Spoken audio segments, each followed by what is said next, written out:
Bueno, ahora vamos a ver un tema, diría yo, de capital importancia, por una sencilla razón.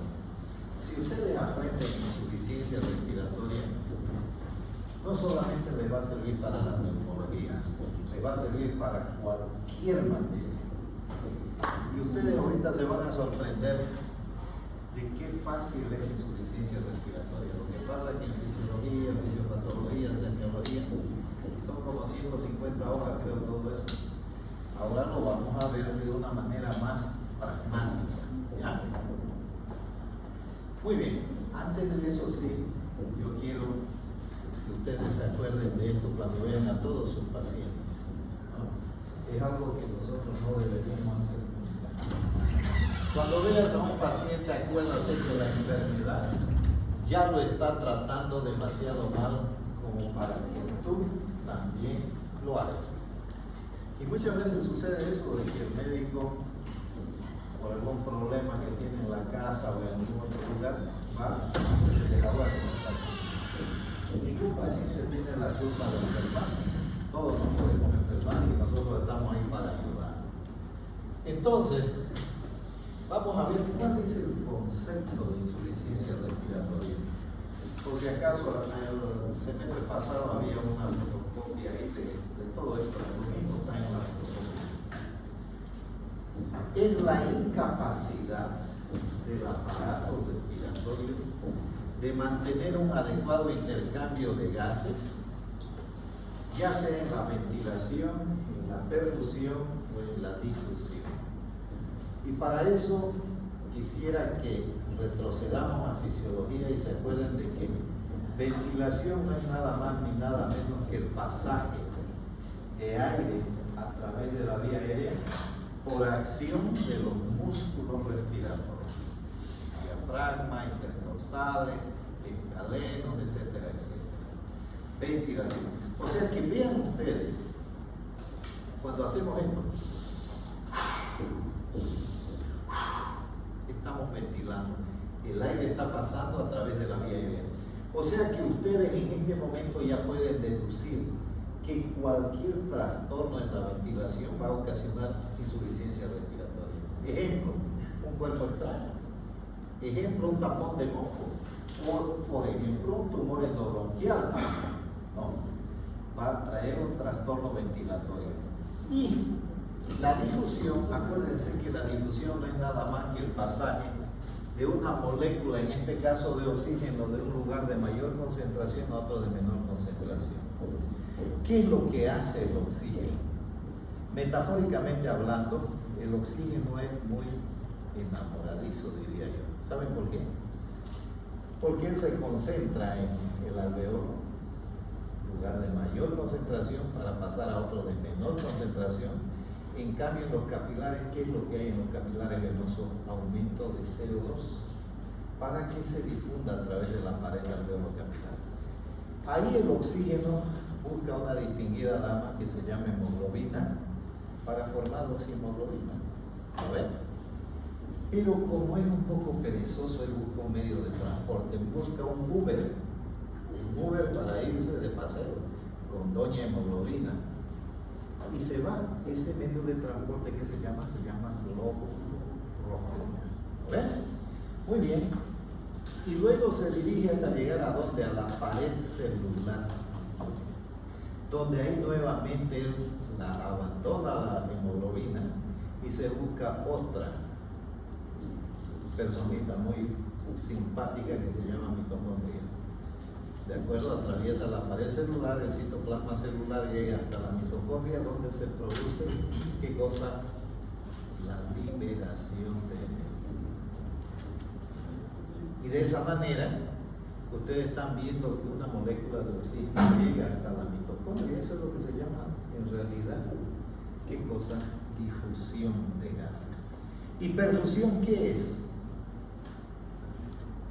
A ver, observen ustedes mi mano. Vean mi mano. Perfusión. Si yo impido la normal circulación interrumpo la perfusión tisular, en 1 minuto mi mano va a estar un poco pálida, en 5 minutos va a estar un poco morada, en media hora va a estar negra. Y si mantengo esa interrupción del flujo sanguíneo, la perfusión tisular, se va a producir la muerte celular. En el cerebro, por ejemplo, las células duran 3 minutos, 4 minutos. Hay otros que duran un poco más.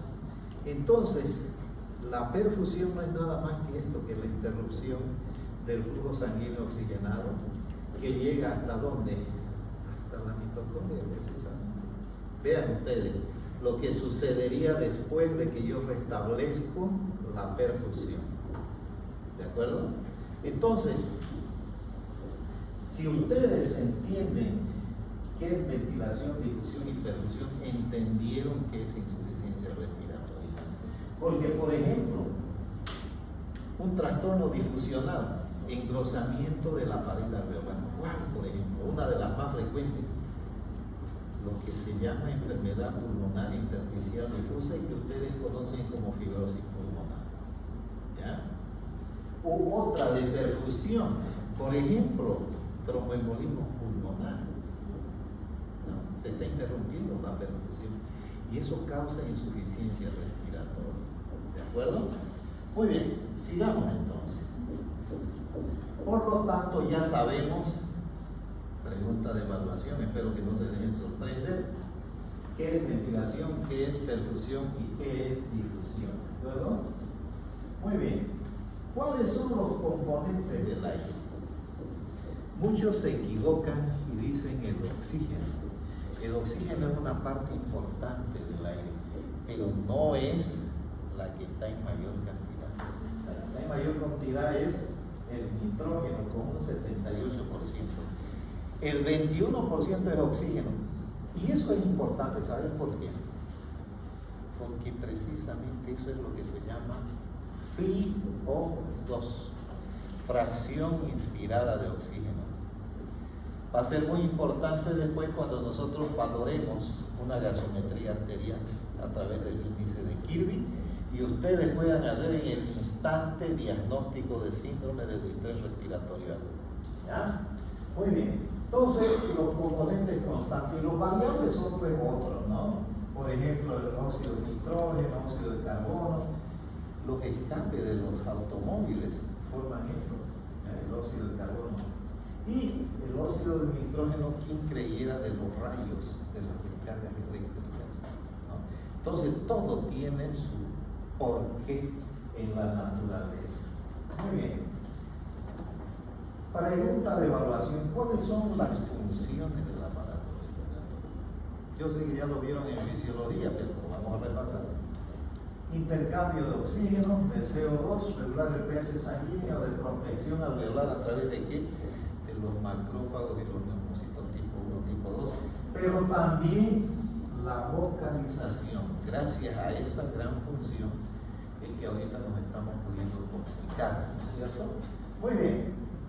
También quiero que se acuerden de esto, que lo han debido ver en fisiología, si no me equivoco, porque es fundamental para entender insuficiencia respiratoria. La ventilación pulmonar entonces incluye qué cosa: inspiración y expiración. ¿Qué es la inspiración? Se cae de maduro, pues la entrada de aire, ¿no es cierto? Pero, ¿por qué? Por contracción del diafragma y de los músculos intercostales. Y esa contracción disminuye la presión intratorácica. Esto es lo que se llama respiración torácica, ¿no? Y la expiración, obviamente, es la salida de aire. ¿Por qué? Por relajación del diafragma y los músculos intercostales. Y esa relajación aumenta la presión intratorácica y es lo que se denomina respiración abdominal. Por eso es que si ustedes tienen la oportunidad en algún momento de ver a los pacientes que han sufrido trauma raquimedular, van a ver ustedes cómo ellos dependen más y hacen una respiración abdominal accesoria, precisamente porque tienen sección medular. Entonces, pregunta de evaluación: ¿cuál es la principal causa de insuficiencia respiratoria? Respuesta. Las alteraciones de la ventilación, perfusión. Obviamente la difusión también, pero sobre todo la ventilación, perfusión. Fundamental. Cualquier trastorno de ventilación, perfusión nos va a llevar a insuficiencia respiratoria, como vamos a ver en este momento. Aquí yo tengo buena ventilación, buena perfusión, eso es normal, pero suele suceder algunas veces donde yo tengo una buena ventilación, pero tengo una mala perfusión. Eso es lo que se llama efecto espacio muerto, ¿ya? Que causa también insuficiencia respiratoria. Y este otro, donde yo tengo una mala ventilación, ejemplo, un cuerpo extraño, una rolla de moco, un tubo bronquial, y tengo una muy buena perfusión. Esto es lo que se llama efecto Schumm. Ustedes van a ver que hay muchas situaciones como esta. Mala ventilación, un cuerpo extraño. Mala ventilación, un paciente que tiene secreciones mucosas abundantes. ¿Qué pacientes? Por ejemplo, pacientes asmáticos. Los pacientes bronquíticos, ¿no? ¿De acuerdo? Prestenme atención. Si ustedes consiguen entender esto, que es un repaso en realidad de fisiología y fisiopatología, les aseguro que de aquí para adelante todo lo que venga, neumonía, tuberculosis, tromboembolismo, etcétera, etcétera, va a ser, como se dice, pan francés con miel de abejas. ¿Ya? Ven, ¿qué es lo que yo tengo aquí? Un alveolo. ¿Ya? Un alveolo, otro alveolo. Aquí está el espacio alveolar.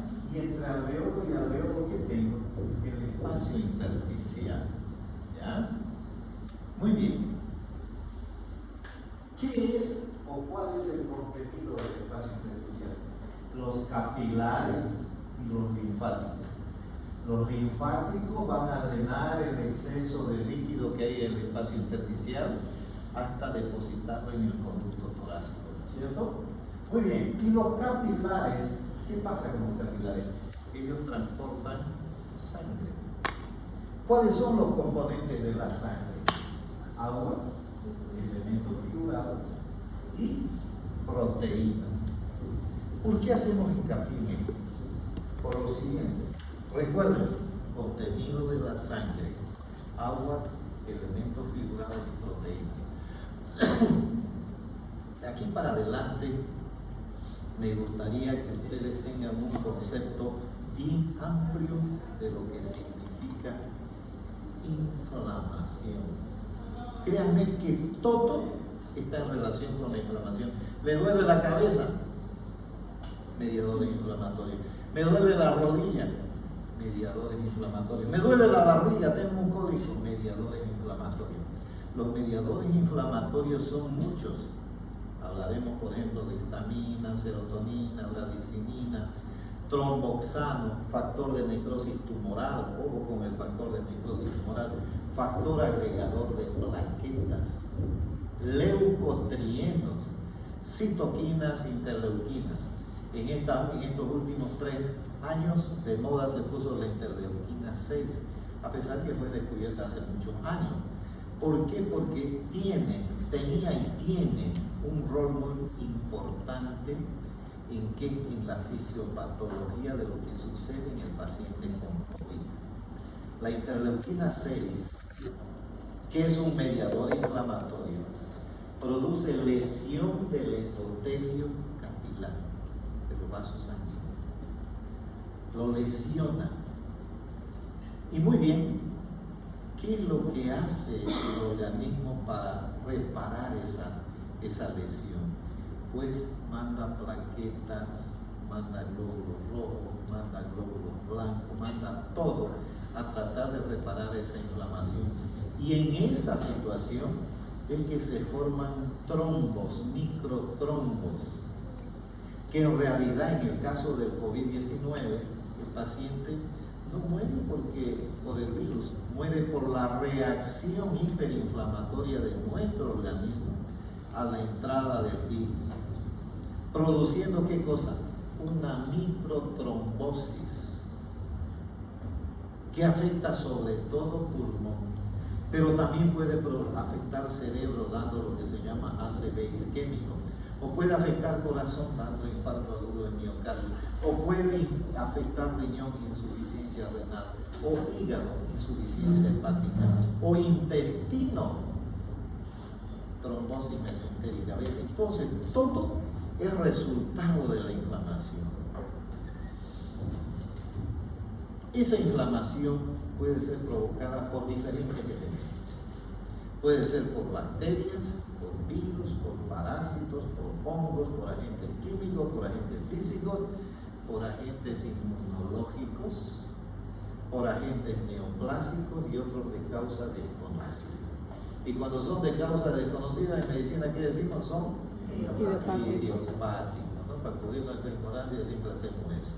Entonces, vean ustedes, cualquiera de esas situaciones va a producir inflamación, y como tal, esos mediadores inflamatorios, ¿dónde van a estar circulando? Aquí, en los capilares, en el lecho vascular. En consecuencia, quiero que recuerden esto hoy, mañana y siempre. Los mediadores inflamatorios actúan de dos formas básicas. Una, sobre el aparato respiratorio, y dos, sobre el sistema cardiovascular. Veamos qué producen sobre el aparato respiratorio. Producen edema de mucosa, producen hipersecreción bronquial y producen broncoconstricción. Qué casualidad, lo mismo que en el asma bronquial. Y en el sistema cardiovascular, ¿qué producen? Dos cosas básicas que ustedes tienen que recordar siempre. Producen vasodilatación, por eso es que el paciente se torna hipotenso. Segunda cosa que produce, o primera si ustedes quieren, aumento de la permeabilidad capilar. Y al aumentar la permeabilidad capilar, es que hay fuga de líquidos del espacio intravascular hacia el espacio intersticial. Recuerden, mediadores inflamatorios. Entonces vean lo que pasa. Decimos que en los capilares que hay agua, elementos figurados y proteínas. ¿Cuáles son los elementos figurados? Glóbulos rojos, glóbulos blancos y plaquetas. Muy bien. Se produjo aumento de la permeabilidad capilar por acción de los mediadores inflamatorios. ¿Qué pasa? Esa agua, que es uno de los elementos que más rápidamente pasa, atraviesa la pared capilar y se localiza en el espacio intersticial. Si en ese momento ustedes agarran un estetoscopio y auscultan a su paciente, van a encontrar qué cosa: estertores, crepitantes, húmedos. ¿Se acuerdan que en la anterior plática les dije de que los roncos, patrimonio de la vía respiratoria de grueso calibre? Les dije también que la sibilancia es patrimonio de la vía respiratoria de pequeño calibre, y les dije que los crépitos o crepitaciones, patrimonio del intersticio pulmonar y del espacio alveolar. O sea que vean ustedes, cuando escuchen de aquí para adelante crepitaciones, es porque algo está pasando aquí en el espacio intersticial. ¿Qué es lo que está pasando? Hay fuga de líquido o de agua del lecho capilar hacia el espacio intersticial. ¿Qué más fuga? Los elementos figurados también pasan. Como hay permeabilidad capilar, no se pasan, ¿no? ¿Qué más sale del espacio intravascular? Proteínas, de manera tal que en el espacio intersticial está aumentando la presión intersticial. Y hay una ley física que se lleva en el colegio, acuérdense ustedes, que dice: los elementos que están en un lugar de mayor concentración tienden a ir a otro de menor concentración. Ejemplo, vamos a suponer que este es el espacio intersticial y tiene este espacio intersticial capacidad para 50 estudiantes. Yo puedo meter 100, pero van a estar más apretaditos y va a aumentar la presión aquí. y le puedo poner hasta 200 de repente y van a estar todos apretaditos, aumentó la presión. Y si en un determinado momento, aquí que hay un lugar de mayor presión, yo abro la puerta, todo el mundo va a querer salir de un lugar de mayor presión a otro de menor presión. Eso es lo que pasa aquí. Muy bien, fíjense, ya pasó el agua, los elementos figurados y las proteínas hacia el espacio intersticial. Ahora están buscando un lugar de menor presión. ¿Cuál es ese lugar de menor presión? El espacio alveolar. Entonces, el agua, como siempre, mucha grandiosa agua, lo que hace es atravesar la pared alveolar y se localiza en el espacio alveolar. ¿Y qué más? Los elementos figurados también pasan hacia el otro lado. Y ahora, ¿qué falta? Que pasen las proteínas. Pero ahí hay un gran problema. Cuando las proteínas intentan pasar la pared alveolar, destruyen la pared alveolar, destruyen el surfactante alveolar, llamada también sustancia tensioactiva, que es el que mantiene la arquitectura alveolar. Si mi mano fuera el alveolo, está sostenido ¿por qué? Por esa sustancia tensioactiva que se llama surfactante alveolar. En el momento en que ya no se produce, se destruye o disminuye, se colapsa, se atelectasia, o atelectasia como ustedes quieran. Y en ese momento se produce insuficiencia respiratoria. ¿Vieron qué fácil y sencilla es la insuficiencia respiratoria? ¿Dio para entender? Muy bien, pero aparte de eso, ya que hemos hablado de atelectasia, quiero decirles que hay otro tipo de atelectasia. Esta atelectasia se llama tensioactiva, ¿ya? Es típica del distrés respiratorio, pregunta de evaluación. Y también tenemos la atelectasia fibrocicatricial. Ejemplo, secuela de TB. Y hay otra que se llama obstructiva, atelectasia obstructiva. Ejemplo, tapones de moco, cuerpos extraños, tumores endobronquiales. ¿De acuerdo? Y hay otra atelectasia que se llama compresiva, por tumores o por bullas de enfisema también. Y hay una más que se llama atelectasia pasiva, producida ¿por qué? Por el neumotórax y por el derrame pleural. ¿De acuerdo? Muy bien. Entonces, bien, ustedes ya vimos la fisiopatología de la insuficiencia respiratoria. Fácil y sencillo. Muy bien, ahora vamos a ver cuáles son las causas de la falla respiratoria. Y vamos a ver que hay 7 etapas, 7 niveles, donde cualquiera de esos niveles que se afecte, ¿ya?, le va a producir insuficiencia respiratoria. Vean, a nivel cerebral, central, en la médula espinal, en el sistema neuromuscular, en el tórax y la pleura, en las vías respiratorias altas, en el sistema cardiovascular y en las vías respiratorias bajas o alveolares.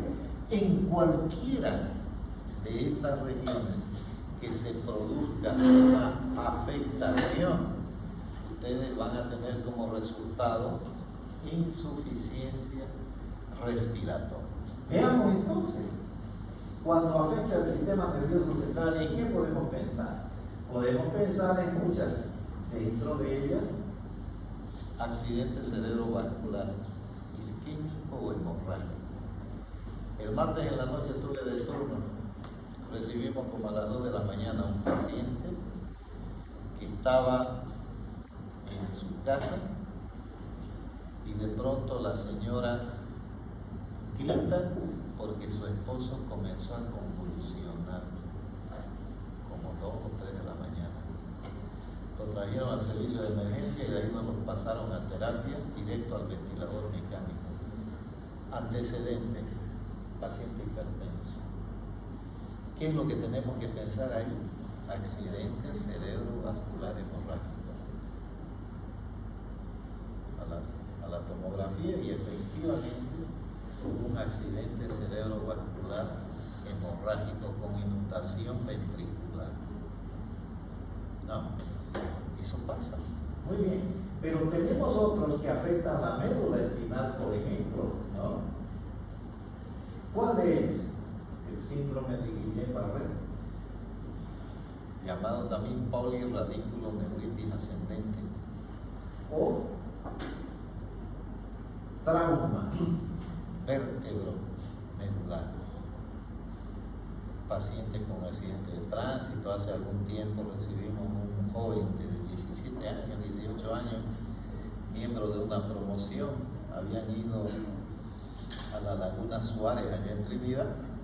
La Laguna Suárez es un lugar muy bonito, un balneario, una laguna muy grande, pero es pandita, como dicen, ¿no?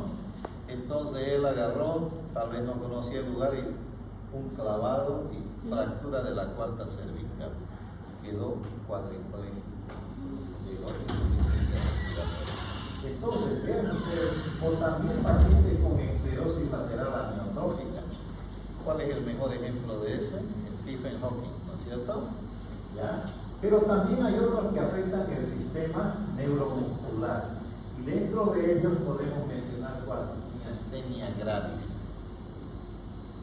No me gusta recordarlo, pero ahorita tengo una hija de cariño, una hija adoptiva, profesional, médico, que está en el exterior recibiendo tratamiento por una esclerosis múltiple.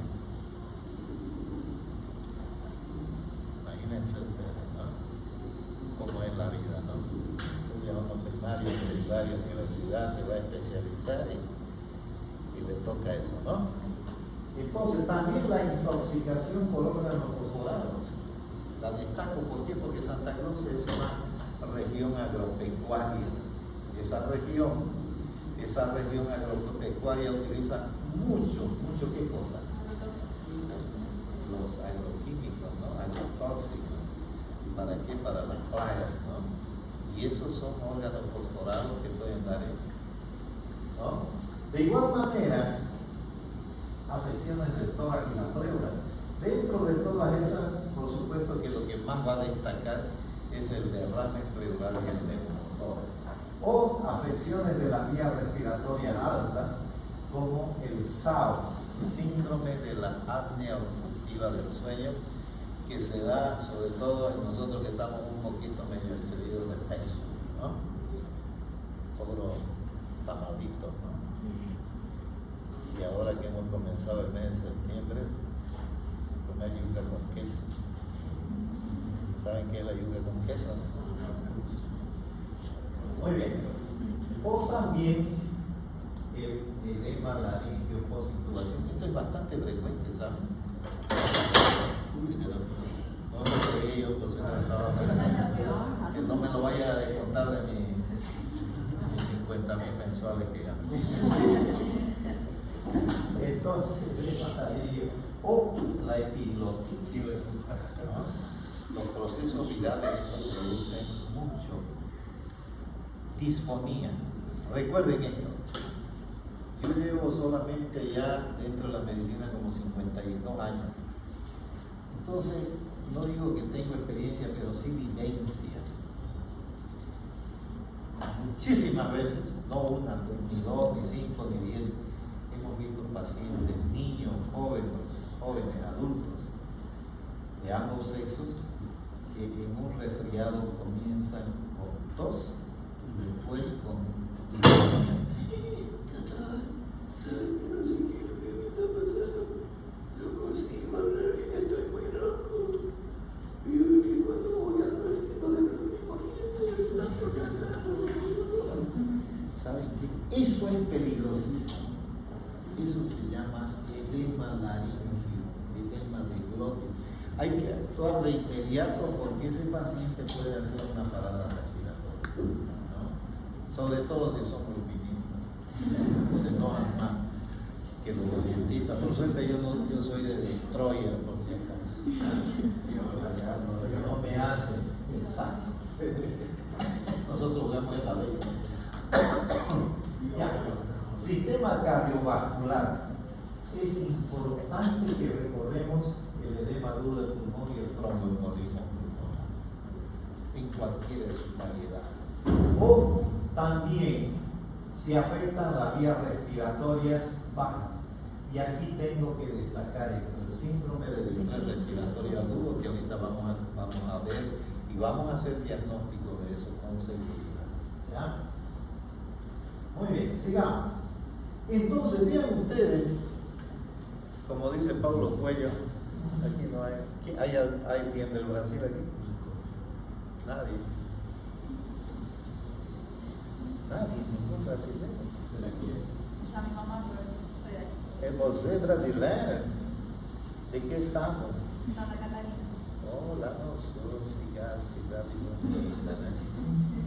Santa Catarina. ¿Capital? Florianópolis. Florianópolis, es una isla, ¿no? Es una isla bonita donde hay un árbol largo así ancho, ¿no? En la plaza principal. ¿Quién más es brasileño?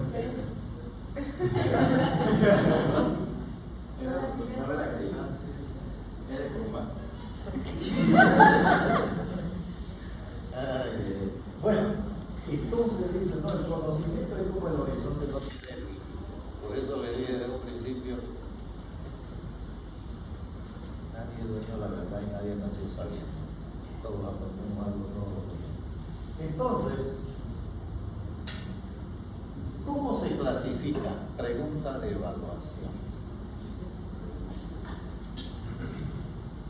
Tipo 1 o hipoxémica. PO2 menor a 60 milímetros de mercurio. Tipo 2, hipercámica.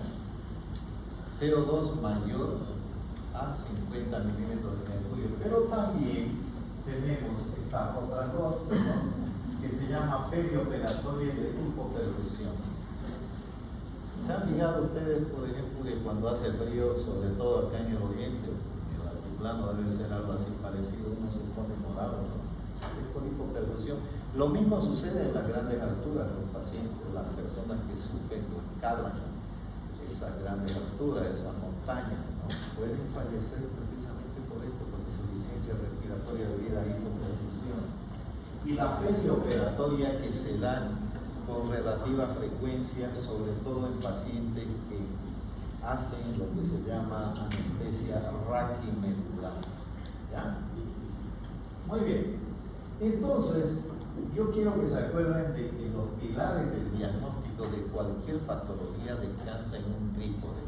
Ese trípode es área clínica, laboratorial y la imagen. Y es eso lo que vamos a hacer ahorita. Entonces, vamos a ver la área clínica. La primera cosa que tenemos que hacer es sospechar clínicamente si ese paciente tiene insuficiencia respiratoria. ¿En base a qué? A datos clínicos, semiológicos.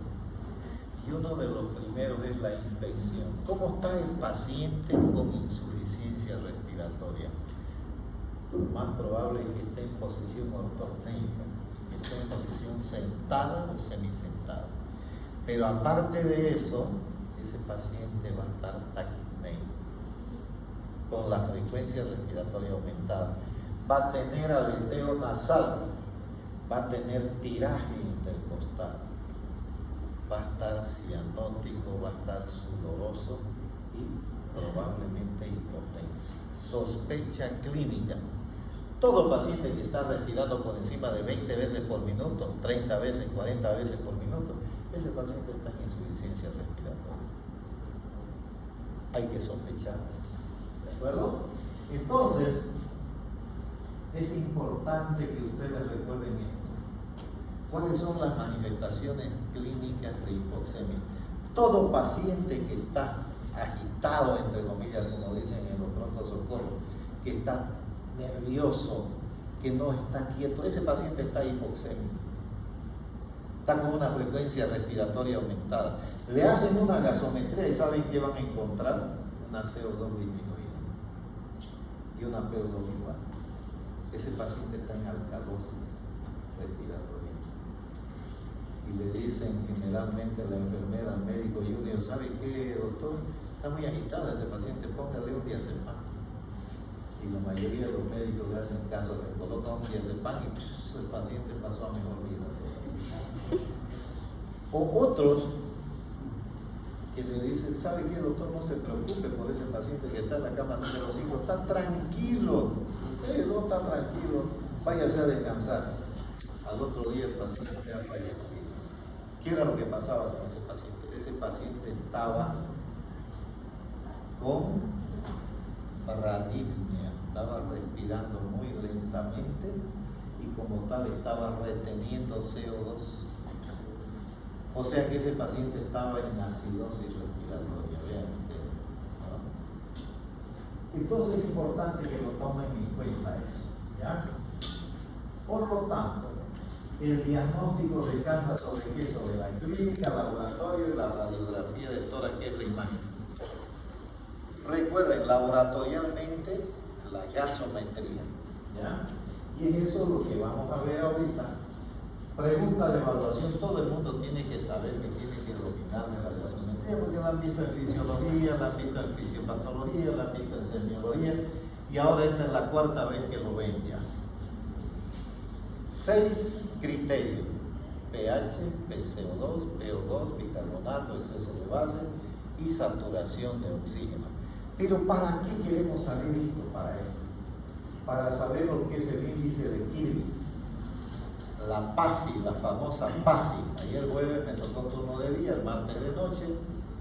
Tenemos como 17, 18, 19 camas en la terapia intensiva y todos los días, mañana y tarde noche, se tiene que hacer control asimétrico a nuestros pacientes.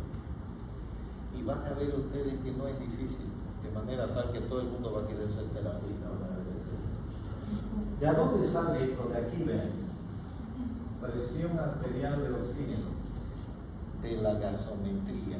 Y la FiO2, fracción inspirada de oxígeno, ¿cuánto dijimos que era? 21%. Ahora vean, todo el mundo, quiero que todo el mundo aquí me haga el ejercicio, porque yo les voy a plantear, de aquí a 2 semanas tenemos nuestra primera evaluación. ¿De aquí a 2 semanas? Sí. Entonces, yo les voy a plantear unos casos clínicos así, ¿de acuerdo? Y está prohibido fallar, porque ahorita lo estamos explicando. Entonces, vean, lo normal es que sea mayor a 300. Entonces, ahorita todo el mundo me hace el ejercicio. 90 de presión arterial de oxígeno, ¿dónde está tu celular?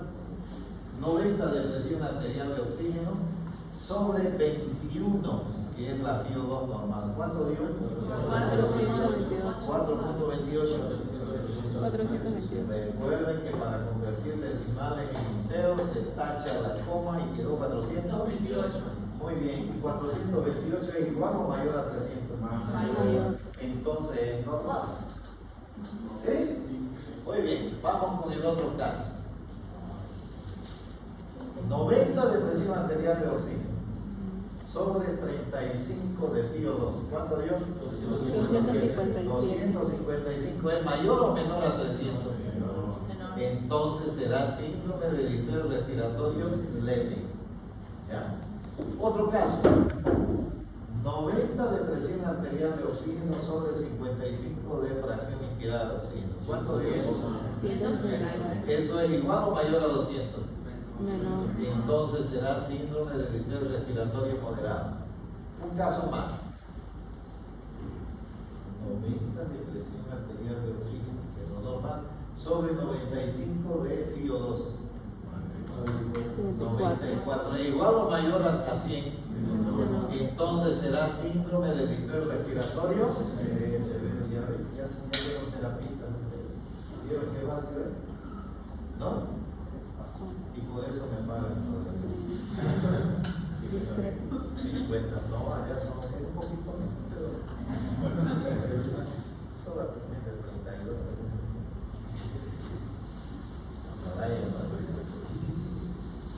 Bueno, sigamos entonces. Yo le voy a plantear casos clínicos así parecidos. Paciente de tantos años de edad que su gasometría arterial tiene una presión arterial de 90 y su fracción inspirada de oxígeno está en 40, por decir así. ¿Cuánto será la sangre? Ustedes lo van a hacer. ¿Ah?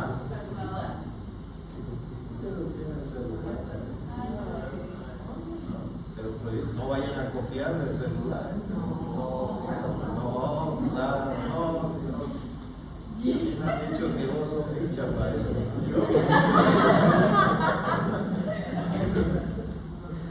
Es lo que dice tu compañero, no sé yo. El precio de la fama, eso, mira. Bueno, sigamos. Entonces, ¿qué otra cosa más podemos utilizar para hacer diagnóstico de deficiencia de educación? La espirometría. Me parecería difícil, pero créanme que es fácil, muy fácil. Vean, lo único que yo les voy a pedir es que se aprendan estos tres criterios o indicadores. Volumen expiratorio forzado del primer segundo, que mide flujos. El flujo en la vía aérea está medido por el volumen expiratorio forzado del primer segundo. La capacidad vital forzada, que mide precisamente la capacidad de distensibilidad del parénquima pulmonar. Recuerden que es elástico. Si se endurece, rápidamente se transforma en un proceso restrictivo. Y esto se llama relación volumen expiratorio forzado del primer segundo sobre capacidad vital forzada. Tiene otro nombre, se llama también índice de Dufresnoy. Más me gusta ese, Dufresnoy era un médico francés. No, una palabra francesa. ¿Por qué me gusta más? El truco, vean, y por eso me pagan todavía. Vean, cuando ustedes demuestren una espirometría, rápidamente vayan y busquen el índice de Dufresnoy. ¿Ya? En los procesos obstructivos, o sea, asma y POC, siempre va a estar disminuido, como aquí. En cambio, la capacidad vital forzada en los procesos restrictivos siempre va a estar disminuida. ¿De acuerdo? Entonces, vean ustedes, vamos a hacer ahorita un pequeño, llamémoslo así, ejercicio.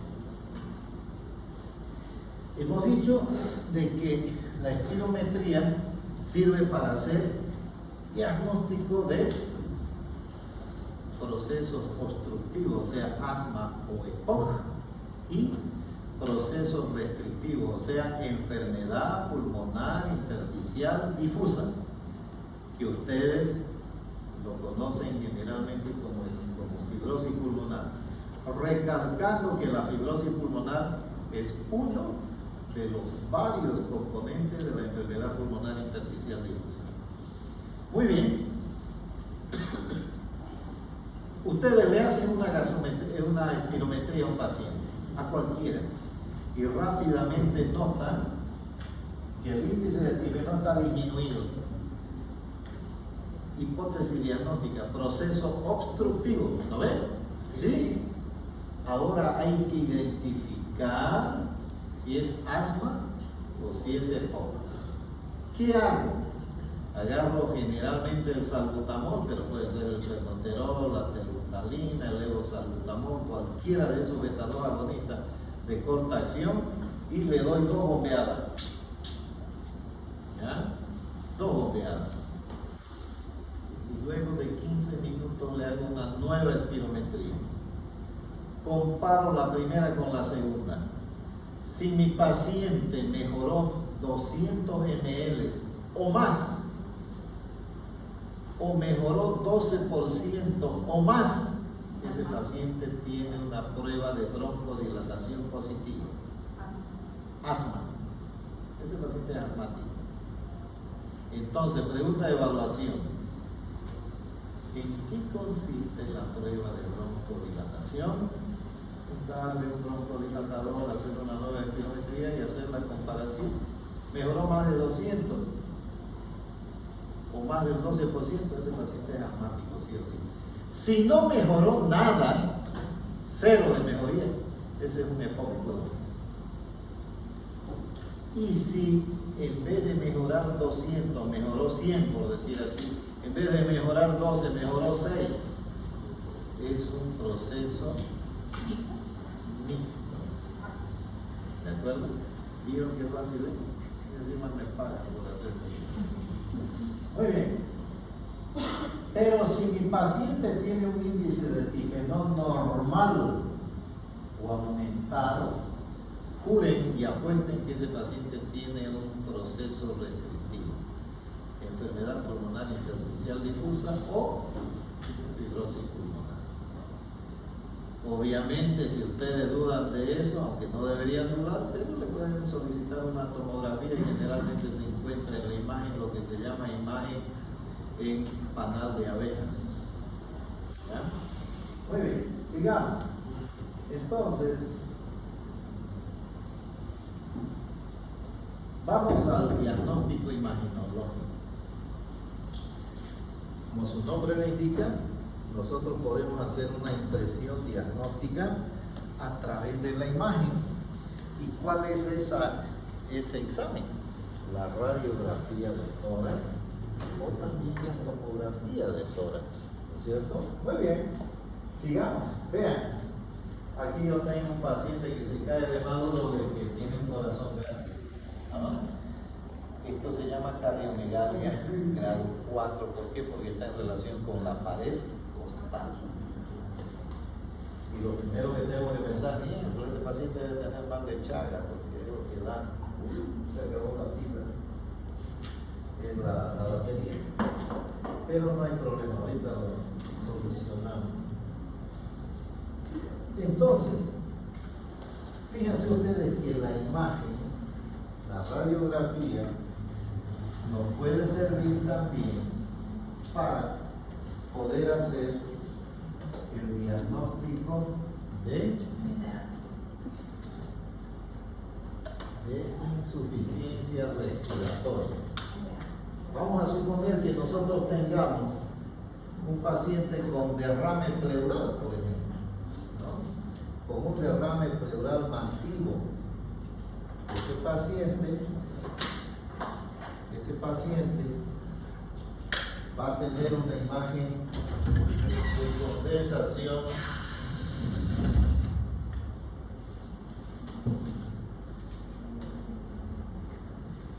que puede velar parcial o totalmente el emitor derecho o izquierdo. Yo quiero que recuerden de que los campos pleuropulmonares normalmente son ¿de qué color? Negro, ¿no ven? Sí. Muy bien. Entonces, si ese paciente en sus campos pulmonares aparece una imagen de condensación de color blanquecino o gris, de inmediato ustedes tienen que pensar que eso se llama un síndrome de condensación pulmonar. Y las hipótesis diagnósticas ahí pueden ser varias. La primera, neumonía. Ustedes dirán, pero neumonía, sí, ya vamos a ver más adelante que la neumonía es solamente el nombre, que puede ser por bacterias, por virus, por hongos, por parásitos, etcétera, etcétera.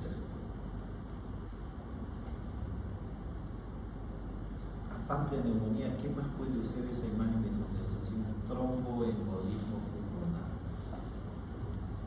¿Qué otra cosa nos puede dar también?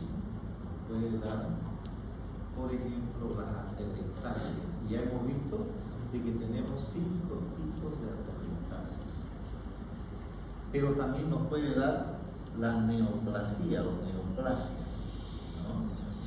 Generalmente los carcinomas bronquiolo-alveolares o también los adenocarcinomas. Y ahí tenemos neumonía, tromboembolismo, atelectasia, neoplasia y también tenemos derrame pleural.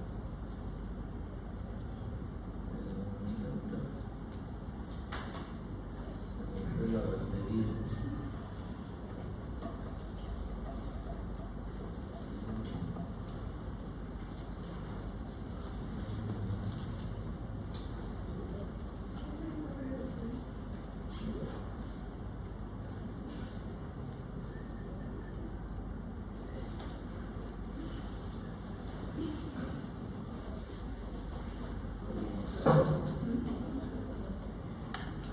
Ya volvió todavía.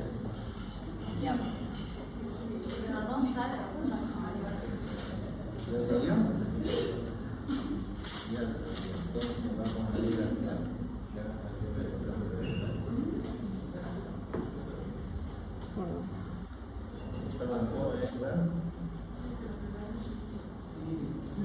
Entonces, como pueden ustedes observar, la imagen nos puede ayudar muchísimo para hacer la hipótesis diagnóstica de insuficiencia respiratoria.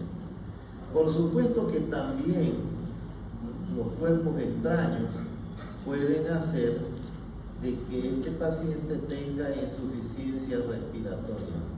Ahorita yo les voy a mostrar algunas imágenes, ¿no?, donde precisamente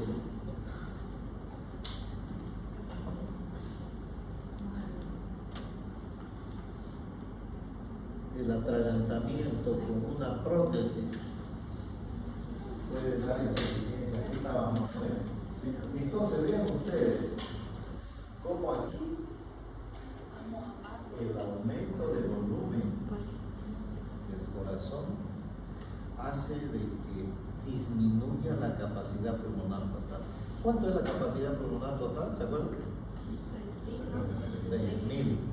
Fíjense aquí que el corazón es tan grande que con seguridad nos quita un cuarto de todo eso. O sea que quedamos con 4.500, lo cual nos da insuficiencia respiratoria. Pero otras veces podemos tener este tipo de imágenes, vean, donde se pierde el contorno de la silueta cardíaca. Cuando eso sucede, ustedes de inmediato tienen que hacer la siguiente maniobra: colocar la radiografía, como decimos vulgarmente, patas para arriba. Y eso nos da lo que se llama una imagen en copa de champán, que es y sirve para hacer hipótesis diagnóstica de derrame pericárdico. Obviamente eso se lo tiene que confirmar ¿con qué? Con un ecodoppler, ¿ya? O un paciente que tiene un derrame pleural. Recuerden, pregunta de evaluación, criterios de derrame pleural. 3 criterios: borramiento del seno prostogrénico, curva parabólica del Amazon y desplazamiento del mediastino hacia el lado opuesto de la reacción.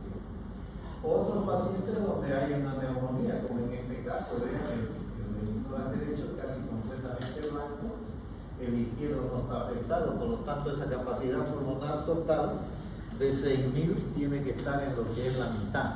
¿Lo ven? Muy bien. O este otro donde los 4 cuadrantes están afectados. Cuando ustedes vean una radiografía, cualquier radiografía, de inmediato hagan lo siguiente: busquen los vidrios pulmonares que están siempre aquí en la mitadcita, ¿ya? Trazan una línea horizontal y van a tener un cuadrante superior, otro inferior, superior, inferior del lado derecho, del lado izquierdo. Si un paciente ya tiene un solo cuadrante afectado, con seguridad ese paciente está en insuficiencia respiratoria, ya no tiene una capacidad pulmonar total de 6.000, es de 4.500, y eso se transforma en ¿qué? En hipoxemia. La presión arterial de oxígeno va a estar disminuida, ¿ya? O este otro caso, vean, obstrucción de la vía aérea. Un viernes de soltero se fue a comer y a beber y después, aunque no lo crean, fue así, ¿ya? Y había tenido prótesis dentaria, se atoró el pobre y le provocó una insuficiencia respiratoria. ¿Ah? Eso es una prótesis dentaria, vean, ¿lo ven? ¿Ah? Esa, como dirían, esa chupa le salió caro. Que retirar un cuerpo extraño de esa naturaleza es bastante laborioso, por decirlo. O este otro paciente donde hay una neoplasia pulmonar, ¿no? O este otro donde hay una atelectasia posintubación. Este era un paciente que pidieron que le hagamos una punción pleural, y cuando nosotros nos fijamos bien, vean, si ustedes observan, van a ver aquí, ¿la ven? Aquí hay una línea blanquecina. Esa es la línea radiopaca del tubo endotraqueal. Lo que había era una intubación selectiva de bronquio principal derecho. No era derrame pleural, era una atelectasia. ¿Ya? Claro. Vean aquí. Esta es una atelectasia fibrocicatricial en un paciente con TB. Vean dónde está la tráquea, en el lado derecho. Atelectasia Jala hacia el fibrocicatricial. mismo lado la atelectasia, ¿no? ¿Ah? La atelectasia jala hacia el mismo lado de la lesión Sí, y el derrame el derrame empuja al lado reducido. opuesto de la lesión. Muy bien, ya tenemos una nueva neumología. Paradójico, hasta ahora de la Católica ha salido una sola neumología, la doctora Greta González. Fue mi alumna hace unos 20 años. Mejor para ella estaba ganando por Chile. Bueno, criterios de POC: tórax en barril, tórax en tonel, tórax enfisematoso. Aumento del diámetro antero posterior, horizontalización de arcos costales y aplanamiento del diafragma. ¿De acuerdo? ¿Para qué todo eso? Para evitar llegar al paciente ahí a terapia intensiva, donde vamos a tener que darle oxígeno. Recuerden, ¿qué dijimos que era la insuficiencia respiratoria? Es la incapacidad del aparato respiratorio de mantener un adecuado intercambio de gases, ya sea en la ventilación o en la perfusión. ¿Lo ven? Muy bien. Entonces, yo pues tengo que hacer qué cosa con el paciente: mejorar la ventilación, mejorar la perfusión, mejorar la difusión, ¿no? Si fuera, por ejemplo, un paciente asmático, la ventilación está alterada porque el paciente tiene hipersecreción bronquial, edema de mucosa y broncoconstricción. Tendré que hacer qué cosa: darle broncodilatadores y corticoides inhalatorios. Si ese trastorno de ventilación es por un tapón mucoso que va a dar atelectasia, tendré que hacer una fibroscopía y aspirar.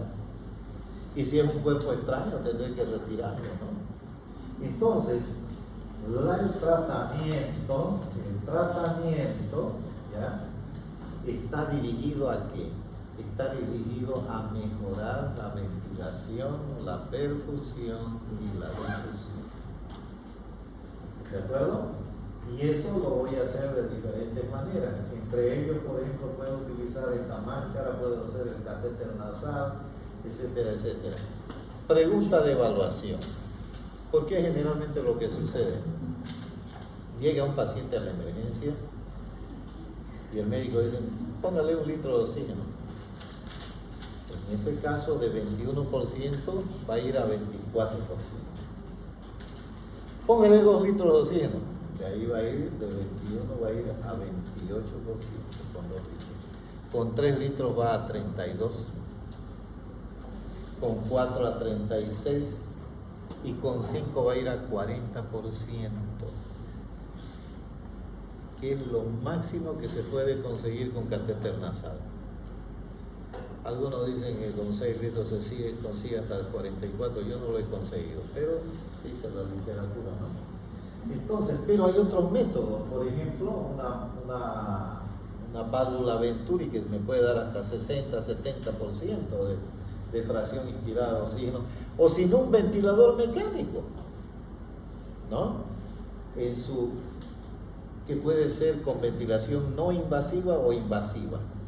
No invasiva, como esto, por ejemplo, vean, ventilador mecánico, ahí se le coloca una máscara de ventilación no invasiva y yo muevo la aguja, por decir así, hacia 30, 40, 60, 80 o 100%.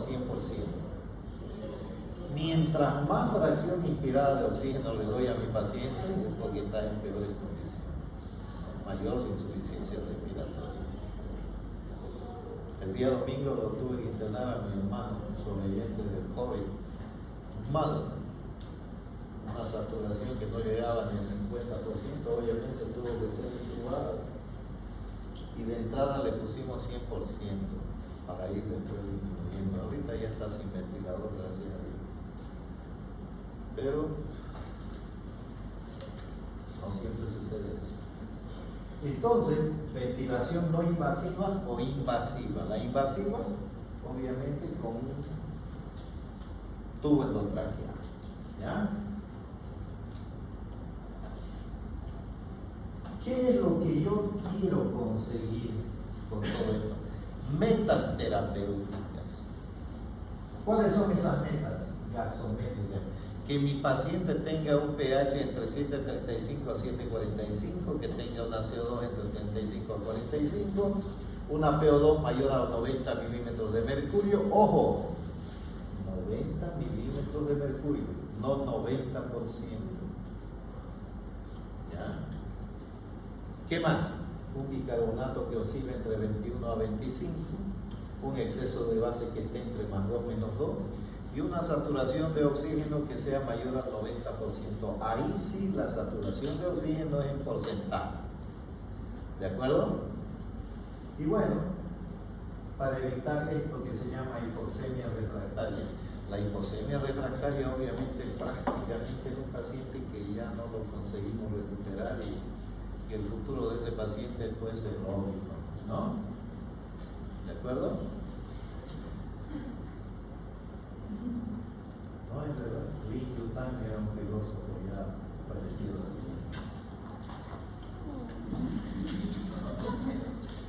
¿Salí bien?